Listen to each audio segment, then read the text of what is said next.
Oh, and another thing I meant to ask you, also saw. Oh, you'll love this. This is the best. You know how when you walk into like WrestleCon that or these events you have, right? You know, I read Eric's thing that he didn't like to sign autographs. And first of all, his autograph isn't worth 5 cents. Oh, And I could always see Eric in a room. You know why? There's never a line at the table. oh, come on now. I swear to God. Eric Bischoff was quoted on his podcast, 83 uh, Weeks, which is yeah. available anywhere you enjoy podcasts. Over on WrestlingInc.com, our man Dominic D'Angelo wrote this of Eric's comments. Quote, I'm not joking around here, and this is one of the reasons why I didn't want to get this started in this thing, because it just escalates and escalates and escalates.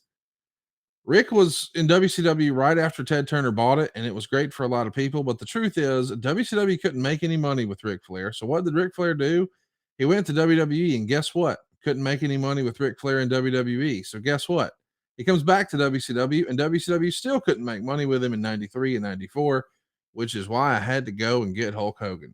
Rick's a great performer. Don't get me wrong. He's a legend. But when it comes to this business, I had to do what I had to do. And apparently that just rubs Rick the wrong way, and he can't let it go. I'm sorry about that, but my God, let it go. And when I was critical of how he sort of poked fun at the Horsemen, he says, I wasn't being critical of the Four Horsemen. They were very popular amongst a small regional group of fans.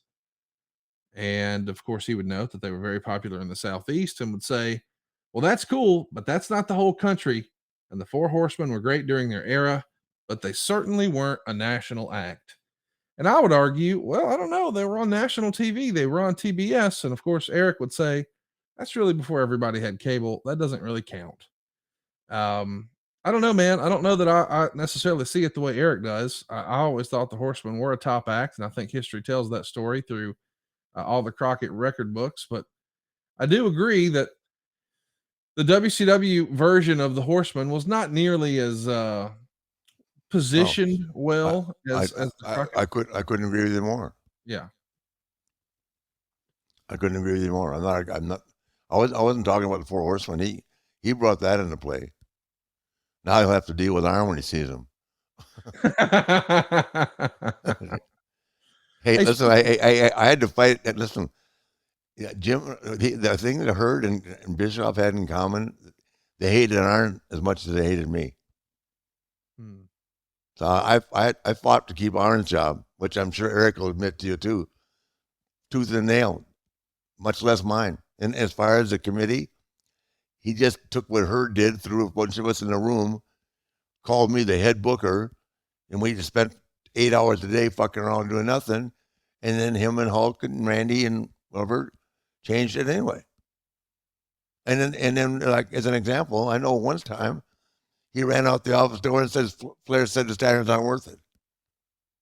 And you know, you forget in the wrestling world, especially me, you're going to hear every story there is.